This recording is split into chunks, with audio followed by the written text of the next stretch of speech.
En fait, l'essentiel, c'est que il y a des frères comme le grand Kémy Séba qui sont en train de prendre des seringues, de tirer de leur sang pour réécrire l'histoire de l'Afrique.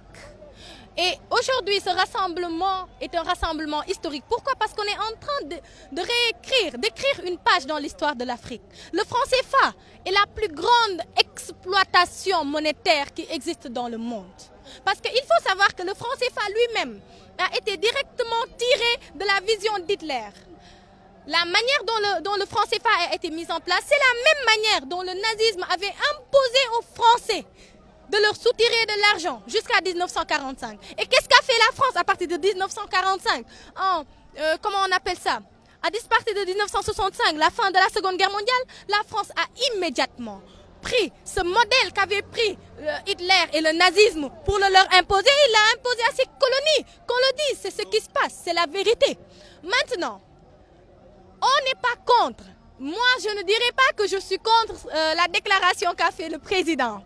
Parce que la France a dit que c'était un bon président. Et quand la France dit que quelqu'un est bien, c'est que cette personne est bien pour la France. Et ça, c'est un enseignement pour le peuple. Le peuple était là. Le peuple a été fort. Le peuple a été grand. On n'a payé personne pour venir. Au contraire, les gens se sont investis. Les gens ont investi pour venir, pour montrer qu'ils sont ahuris. Ils sont ahuris. Ils ont le cœur meurtri par ce qui est en train de se passer au XXIe siècle. Comme le disait un grand économiste camerounais, la France est le seul pays, il faut féliciter la France pour ça, qui après 1960, après une série de décolonisations, continue à coloniser des pays qui jusqu'à présent ont des fêtes d'indépendance. Pour le Sénégal, c'est le 4 avril, continue à décoloniser, à coloniser ces pays-là, et dans une sphère vraiment chaotique. Bon, si je suis là déjà, c'est dans l'idée que l'Afrique, c'est la même chose. S'il y a des frontières, c'est entre les pays, pas les peuples. Donc si le Sénégal souffre du franc CFA dans son économie, forcément la Guinée est impactée.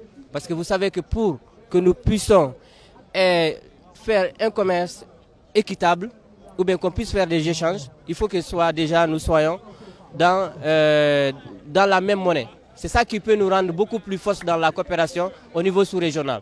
Donc nous militons pour qu'il y ait une monnaie unique en Afrique. Je dirais que tous ces jeunes qui sont là, ces personnalités, tous ces panafricanistes qui sont là, de continuer le combat. Parce que ce combat-là n'est pas le combat des générations futures, mais c'est le combat de notre génération. Parce que chaque génération a ses défis. Il y a ce qu'ont fait les Thomas Sankara, il y a ce qu'ont fait les Cheikh Anta Diop, les Kwame Nkrumah et tant d'autres. Il y a ce qu'a fait récemment Kadhafi, malheureusement qu'on nous a de façon prématurée retiré, mais ce combat-là, nous devons le mener jusqu'au bout. Et ce combat, nous ne pourrons le réussir que quand nous avons l'esprit panafricain. C'est-à-dire que nous sommes tous des frères, que tout ce qui se passe en Afrique, ça nous concerne tous, que quand on voit au Sénégal ici quelque chose qui ne va pas, qu'on sache que ça peut toucher la Guinée-Bissau, la Côte d'Ivoire et dans les autres pays de la sous-région. Donc c'est l'union qui fait la force. Il faut que les organisations des jeunesses panafricanistes soient tous unis, qu'ils travaillent en synergie et qu'ils ne baissent pas les bras. Car le combat n'est pas gagné par ceux qui sont les plus forts, mais ceux qui n'abandonnent jamais. Donc on n'abandonne jamais. Le franc CFA n'est pas une monnaie bénéfique pour l'Afrique. On a vu l'exemple des pays qui ont leur souveraineté économique et qui s'en sortent très bien. Donc ici en Afrique de l'Ouest, qu'est-ce qui nous empêche d'avoir notre propre monnaie pour nous en sortir et prendre exemple sur ces autres pays? Nous ne pouvons pas prendre des taux de change et les verser à hauteur de 50% à la banque française et dire que nous sommes vraiment autonomes. Le Sénégal n'est plus une colonie, nous sommes une république maintenant. Donc nous n'avons, je pense à mon humble avis, qu'on n'a plus besoin du franc CFA. Également pour en venir aux APE, les APE sont là juste pour nuire à notre économie. Il n'y aura plus d'emplois parce que le Sénégalais est complexé. Nous n'allons pas consommer local si les produits qui viennent d'extérieur sont moins chers que les produits que l'on vend ici. Et également, il y a des dangers sur la santé. Nous ne savons pas quelle sorte de produits vont entrer dans notre pays.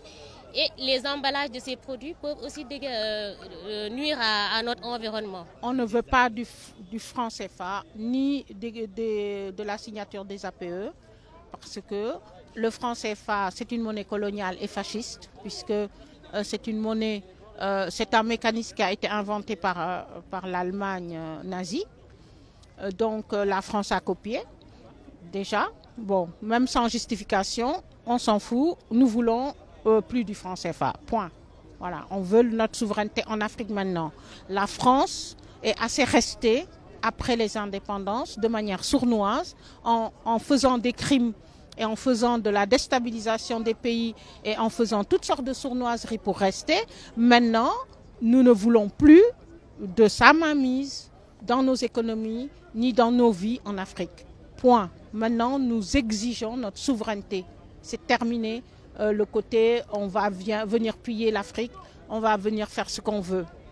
Le peuple africain a le droit d'être souverain et nous exigeons aujourd'hui la souveraineté.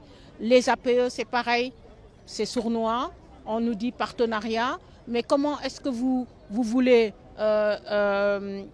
qualifier un tigre qui est en train de dépecer une gazelle et on dit à la gazelle, bah non, on est partenaire. Vous venez, vous comprenez ce que je veux dire. Donc non, on n'est pas d'accord. Voilà. Quelle est l'alternative? L'alternative, en fait, c'est que nous prenons nous-mêmes en main. Même si donc on doit mourir de faim demain en abandonnant le franc CFA, mourons de faim, on se réveillera bien et on s'organisera bien tout seul. Et ça suffit. Je veux dire, c'est comme disait tout à l'heure Kémy, les esclaves, on leur a dit pendant longtemps, vous avez plus d'avantages à être esclave, vous avez à manger tous les jours et tout. La libération, c'est risqué. Non, on veut la libération. On s'en fout que ça soit risqué. S'il faut qu'on meure, on meurt. Comme disait le général, le capitaine Sankara, la patrie ou la mort, nous vaincrons. Point. Voilà. Nous qui sommes là, si nous sommes un petit nombre, c'est parce que nous sommes déjà dans le futur. On fonctionne déjà dans le futur. On n'est pas lié au passé. Le CFA et toutes ces institutions nous retiennent en fait dans une ancienne conception de nous-mêmes qui veut que nous ayons à dépendre voilà, de l'ancien maître colon. Donc, nous sommes des penseurs et des acteurs d'avant-garde. Donc c'est un peu ce que j'ai essayé de dire tout à l'heure. On est déjà souverain, on est déjà indépendant. Il faut maintenant diffuser cette idée, diffuser ce message pour susciter une masse critique. Lorsqu'il y aura une masse critique et que, comme disait Kwame Nkrumah, on n'est pas africain parce qu'on est né en Afrique, on est africain parce que l'Afrique est née en nous. Donc lorsqu'il y aura cette masse critique d'Africains consciente de son identité africaine, on ne pourra plus revenir en arrière.